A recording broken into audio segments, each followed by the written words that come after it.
Thank you very much, Secretary Powell, for joining us on Star News. My pleasure. At the end of your visit, you've been sounding optimistic. Do you believe that the conditions have been created now for a de-escalation of tension between India and Pakistan? I think there are conditions in place now that can lead to a de-escalation. I am encouraged by what I heard in Islamabad. I'm encouraged by what I heard in New Delhi. And the first thing I heard loud and clear is that both sides are anxious to find a diplomatic solution and not let this tense situation continue indefinitely, because it is dangerous. And so I leave encouraged, and I will continue talking to both sides to keep the process moving forward. Do you believe that the situation has come where even at the border there can be a de-escalation, where the two armies can now pull back? I don't think now. I think in due course that is something that will happen and can happen. I think what we've seen in the last week is a very powerful speech by President Musharraf that conveyed a vision of where he wants to take the Pakistani people. He spoke to the Pakistani people, and he spoke to the international community, and I think he spoke to the Indian people as to where he's taking his country. We all understand at the same time the outrage felt by the Indian people over this horrible attack against your democracy on the 13th of December. We are all in sympathy and solidarity with the Indian people. But we have to take note of what President Musharraf said, and then, as Prime Minister Vajpayee has said and Foreign Minister Singh, we have to see action, actions that match the words. We have started to see action with respect to the detention of people, over 1,900 detained in Pakistan, extremists, with respect to the closing down of terrorist organizations and their offices. So we've seen some action. We've seen some action across the line of control. We are starting to see, at least on my side, I'm starting to see action across the line of control. Instructions are being given, it seems to me, orders are being given, and I have seen some reporting from the Indian side as well that the level of activity over the line of control has gone down. Now, is that forever or is it temporary? Well, we'll have to see. At some point, one has to make a judgment as to whether these actions are real and are they significant, and therefore we are on a way toward a solution which will permit military de-escalation and political de-escalation. You're suggesting that your report suggests that there is actually a decline in infiltration, that the main requirement of an end to cross-border terrorism emanating out of Pakistan, you are getting indications that there is a lessening of that. Yes, but it's more important what is the Indian side seeing, because it's India that will have to make the judgment. It's India's security that India, of course, must be concerned about. But we'll wait and see if my Indian colleagues have seen the same things and agree with that assessment. Can we then take the Pakistani president at face value? Because till a few months ago, in fact a few weeks ago, he was actually endorsing the jihadis and calling them freedom fighters. Now you're saying that it's a historic speech, that you actually see movement on the ground. Can we in India take the general now at face value? I think what you should do in India is to take the actions at face value and make your own judgment. It's not for me to say to my Indian colleagues what judgment they should make. It's their security that is at issue. But I think what was impressive about his speech last week is that he said he was condemning terrorism of all forms, terrorism emanating from anywhere within Pakistan or areas controlled by Pakistan. And I've spoken to President Musharraf about this statement, and he says that's what he meant, and there should be no confusion. And so let's see what actions are taken. And so far, in the first several days, we have detected actions that bring value to those words. Words have to be matched by action, and that's the Indian position, and I think it's quite a reasonable position to take.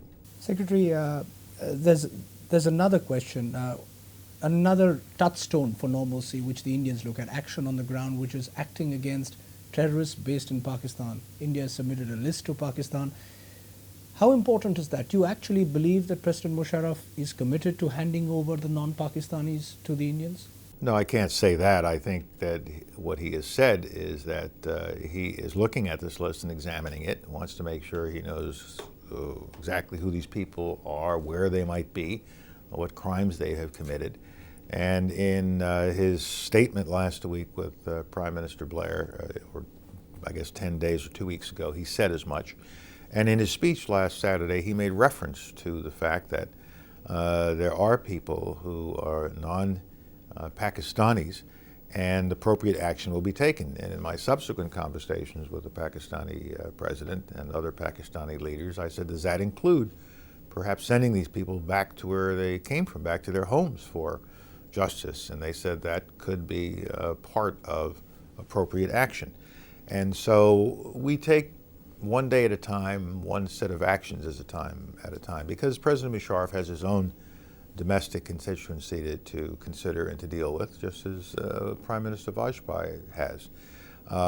President Musharraf has taken other actions that are quite interesting, separate from the crisis between India and Pakistan along the border. Actions such as what he did just the other day in terms of changing the electorate system. And so it's all a very interesting set of events that are unfolding to achieve a vision that he has set forth for Pakistani people. Secretary Powell, you do appreciate that there is an element of cynicism and skepticism in this country because, for example, a number of these terrorists were in Pakistan for several years. Evidence has been there for several years. It's only now, it seems, suddenly after December 13th and that Pakistan seems to be acting. So you appreciate the cynicism and skepticism. I appreciate it entirely, but the best way to wipe cynicism away is to see action taken. And so I'm not suggesting that the Indian people should suspend disbelief or ignore the cynicism that exists. Let's see what action is taken, because prior to recent events, Pakistanis would not have said what they have said in the last week. So now let's see whether action is taken.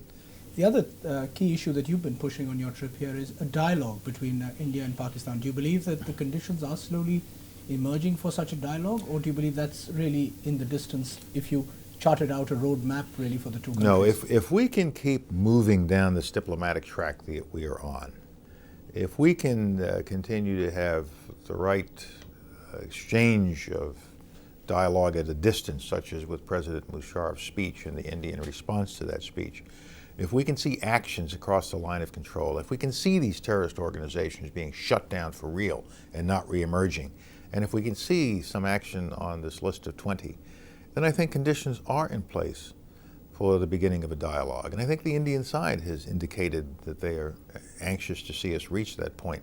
And once that dialogue begins, it has to be a dialogue that deals with all of the outstanding issues between the two countries and not just any one single issue. So how far down the line do you see this dialogue, sir? How far close are we to it? Yeah. Oh, I wouldn't know how to give that a measurement. Let's just hope it's close. And what role will Washington play in this dialogue? Because will it be a facilitator, a mediator, a helpful role? How would you describe your role? You're the first Secretary of State to come to India twice in the space of 12 weeks. Well, my role and the role of the United States will be to be helpful to our two friends as they begin a dialogue.